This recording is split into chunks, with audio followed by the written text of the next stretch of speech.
Hansel et Gretel de Jacob et Wilhelm Grimm, illustré par Anthony Brown. Deuxième partie. Lorsque la lune monta enfin dans le ciel, les miettes de pain avaient toutes disparu, mangées par les oiseaux de la forêt. « Ne t'inquiète pas, dit Hansel à Gretel, nous finirons par retrouver notre chemin. » Mais ils marchèrent sans repère jusqu'au matin, et tout le jour qui suivit. Ils seraient probablement morts d'épuisement si un bel oiseau blanc ne s'était mis à chanter. Son chant était si mélodieux que les enfants s'arrêtèrent pour l'écouter, et quand l'oiseau s'envola, ils le suivirent. C'est ainsi qu'ils arrivèrent devant une petite maison. Les murs étaient en pain d'épices, le toit en biscuits et les fenêtres en sucre filé. « Regarde !» s'écria Hansel. « Quel régal ! Je commence par le toit. Va goûter un morceau de fenêtre. » Une voix sourde qui venait de l'intérieur de la maison dit « Mordi, mordi, petite souris, qui grignote mon logis ?»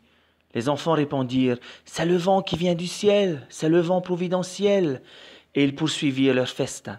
Mais une vieille femme les observait. Elle sortit brusquement de la maison et dit « Mes chers petits, d'où venez-vous? Entrez donc dans mon logis, vous y serez tout aise. » Un repas de lait, de crêpes au sucre, de pommes et de noix les attendait. Lorsque Hansel et Gretel furent rassasiés, ils s'allongèrent dans deux jolis petits lits et se crurent au paradis. Mais la vieille dame, si aimable en apparence, était en réalité une méchante sorcière qui mangeait les enfants. Sa vue était basse, mais elle les flairait à 3 lieues à la ronde. C'était pour mieux les attraper qu'elle avait construit sa maison au pain d'épices. Le lendemain, la sorcière se leva très tôt, empoigna Hansel et le jeta dans une cage, puis elle secoua Gretel et lui dit « Debout, paresseuse, tu dois puiser de l'eau et cuisiner pour engraisser ton frère qui est dans la cage. Quand il sera dodu à souhait, je le mangerai. » Le pauvre Hansel était grassement nourri, tandis que Gretel glanait quelques restes. Chaque matin, la sorcière disait à Hansel « Tends ton doigt, que je le tâte, ainsi je saurai si tu es dodu à souhait. » Mais Hansel lui tendait un petit os, et la sorcière s'étonnait chaque fois qu'il ne fût pas plus gras. 4 semaines s'écoulèrent, et la sorcière perdit patience. « Gretel !» hurla-t-elle. « Va puiser de l'eau. Maigre ou gros, demain je mangerai Hansel. » Gretel se mit à pleurer. « Mon Dieu, aide-nous. Si les animaux de la forêt nous avaient dévorés, nous serions au moins morts ensemble. » Tôt, le lendemain matin, Gretel alluma le four.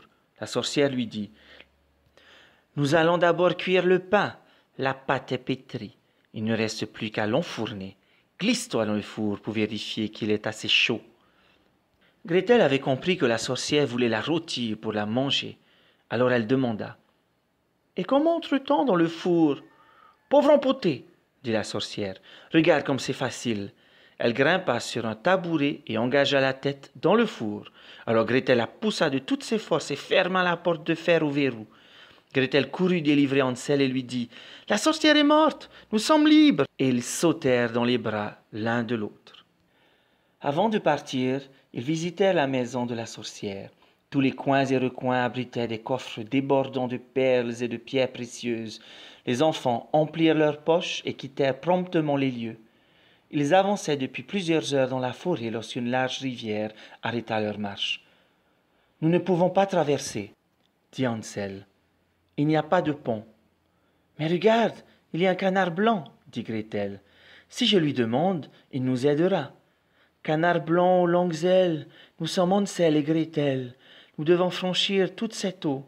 Veux-tu bien nous emmener sur ton dos ?» Le canard s'approcha. Hansel grimpa sur son dos et attendit Gretel. « Non, » dit la fillette, « ensemble nous serions trop lourds.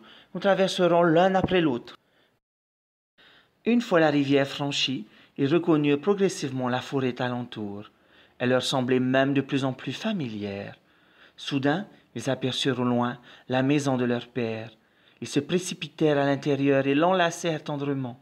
Le pauvre homme n'avait cessé de pleurer depuis qu'il avait abandonné ses enfants près du feu. La marâtre était morte. Hansel et Gretel vidèrent leurs poches de leurs précieux butins de perles et de pierres précieuses. Leurs soucis s'étaient envolés désormais, et ils vécurent tous les 3 heureux à jamais.